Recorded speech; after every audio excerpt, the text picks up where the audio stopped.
नक्सल प्रभावित क्षेत्रों की एक मूल समस्या होती है कि नक्सली कहाँ छिपे होते हैं, इसका अंदाज़ा पुलिस को बहुत कम लग पाता है। जंगलों में छिपे होने के कारण उनका अता पता ठीक से पता नहीं चलता। लेकिन इसको निकालने के लिए एक तरीका पुलिस हमेशा अपनाती है, मुखबिरी करवाती है।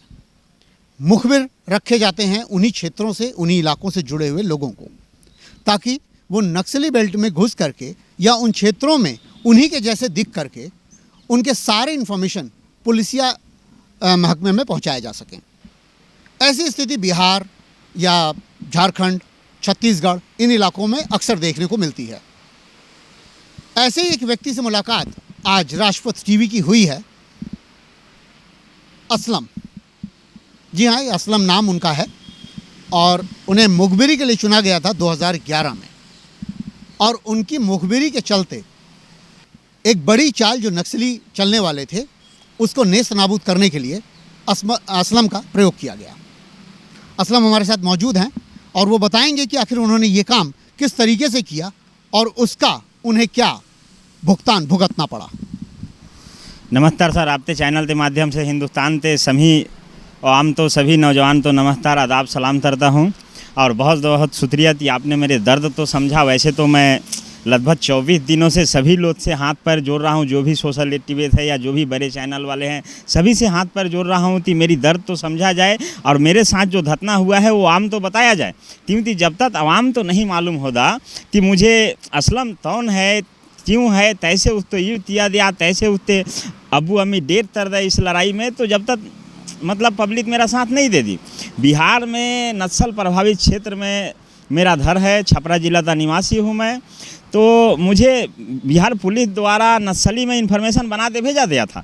12 घंटा में मैं रिपोर्ट देता था। इसी तरह मतलब जब मैं मोतिहारी जिला में एंट्री करा तो वहाँ पे थेसरिया थाना था जिसको उड़ाने की प्लानिंग किया गया, बम बारूद भारी मात्रा में जमाया गया, सब चीज़ तैयारियाँ हुई। यह इन्फॉर्मेशन मैं डीएसपी दिलनवाज तो दिया, एसपी दिनेश साहब तो दिया।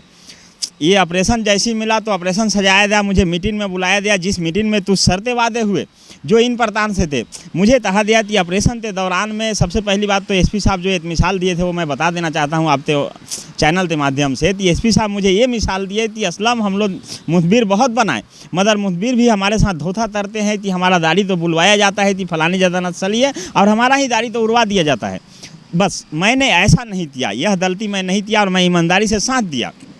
तो उस मीटिंग में यह जिम्मेदारी दिया गया कि मूवमेंट के दौरान बम भलाट नहीं है होने देना ही आपकी जिम्मेदारी है।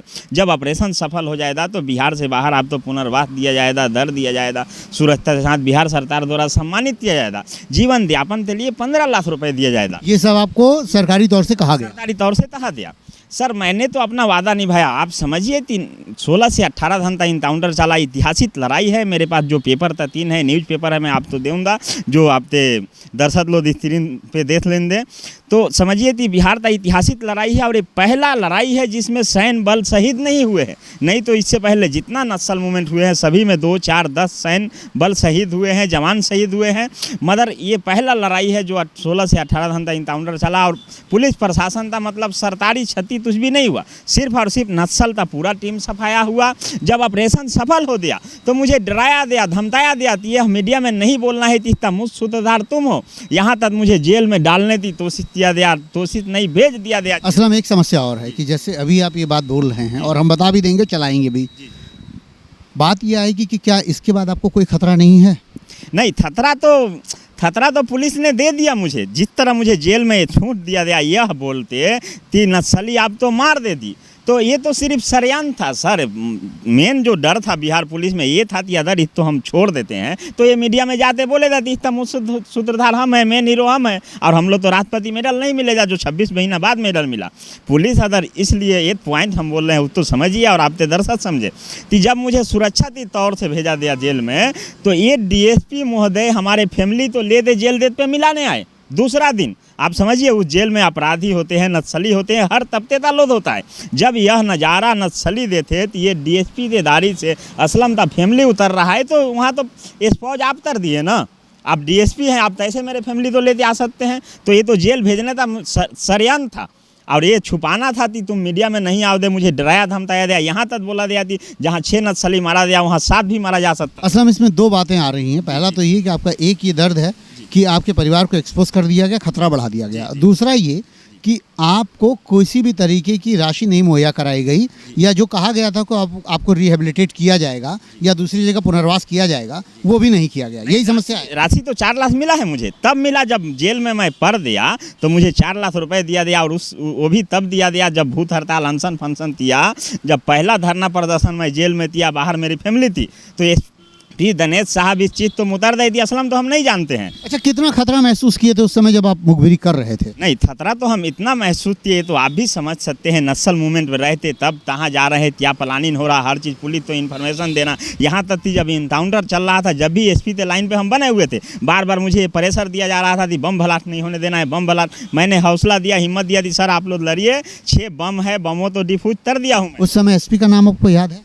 हाँ, एसपी दिनेश कुमार साहब के नेतृत्व में ऑपरेशन हुआ था। डीएसपी दिलनवाज साहब थे, एसपी थे सत्यार्थी साहब थे। इन तीनों अधिकारी के साथ में मेरा मीटिंग हुआ था, वो लड़ाई में मौजूद थे वहाँ पे। तो ये चीज़ जब दबाव डाला दिया, ऑपरेशन के दौरान 6 बम बरामद हुआ सर। आप समझिए कि वो बमों तो डिफ्यूज नहीं करता, सारा बम ब्लास्ट होता तो कितना बड़ा हादसा होता, हज़ारों जवान मारे जाते। अदर मैंने उसमें 3 जिला से पुलिस लड़ रहा था, 5000 से ऊपर जवान था। मैं पहला इंसान, इतिहास में लिखा जाएगा कि मैं पहला इंसान हूँ कि 5000 जवानों का जान बचाने का सजा मैं ही नहीं, पूरा फैमिली भुगत रहा है। यहाँ तक कि जब मैं पटना में भूत हड़ताल पर था, अपनी मान दो तो लेते, मेरी अब्बू अम्मी का तबीयत खराब हुआ, भूत हड़ताल पे मेरी अब्बू अम्मी डेट कर दें। अब बचे हुए हैं हमारे, मैं और हमारे बीवी बच्चे, जिन तो मैं लेते बिहार छोड़ चुका हूँ तभी इस स्टेट में इतना दर्दनाक।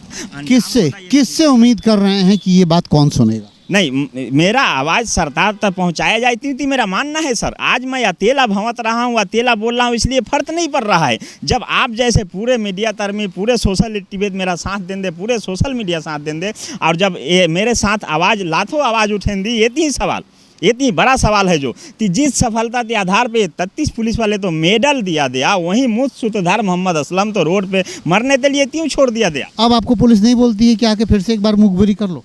नहीं, अब तो 7 जन्म तक मुझे याद रहेगा जो मेरा अंजाम हो दिया सर, मैं बयान नहीं कर सकता हूँ। अदर दिल्ली में तो मीडिया वाले मुझे बुला रहे हैं तो मैं 4 घंटा 5 घंटा पैदल चल रहा हूँ। मेरे साथ उतना आर्थिक हालात ठीक नहीं है, मतलब उतना पैसे नहीं है कि हम किसी के पास चलते जाए। इसलिए मुझे 7 जन्म तक यह बात याद रहेगा कि ये मुखबिरी करने का अंजाम क्या हुआ। और मैं चाहता हूं कि मेरी आवाज़ भारत सरकार तक पहुंचाई जाए। और मेरा मानना है कि जिस दिन पर्दाफाश हुआ तो मुझे इंसाफ मिलेगा, क्योंकि भारत सरकार समझ रहे हैं जो उनको राष्ट्रपति मेडल दिए, मुझे भी धर्म पुनर्वास दे देंगे और मेरे बीवी बच्चों तक सुरक्षा दिया जाएगा, ये मेरा विश्वास है। असलम अपना दर्द बोल चुके हैं। बात एक है कि क्या पुलिस मुखबिरों के साथ इसी तरह का व्यवहार करेगी, जो उनके जान माल की रक्षा भी कर लेते हैं, जो उनको वो इन्फॉर्मेशन भी दे देते हैं जो उनके लिए बहुत महत्वपूर्ण होती है, और जिसके आधार पे वो कार्रवाई करने में सफल होते हैं। मेडल, तमगा, ये सब आप लें, सब कुछ आप पाएँ, लेकिन कम से कम जिनसे मुखबिरी करवा रहे हैं उनकी कुछ तो खैर ख्वाह आप बने, उनके लिए कुछ तो आप ऐसा करें जिससे उनके पुनर्वास की व्यवस्था हो सके और वो अपने परिवार के साथ सुरक्षित रह सकें, सुरक्षित महसूस कर रही। नहीं तो ये भी संभव है कि मुखबिरी के लिए कोई अपना हाथ आगे ना बढ़ाए। मैं रिकेश कुमार सिंह, राजपथ टीवी के लिए। आप देखते रहिए सबसे पहले भारत।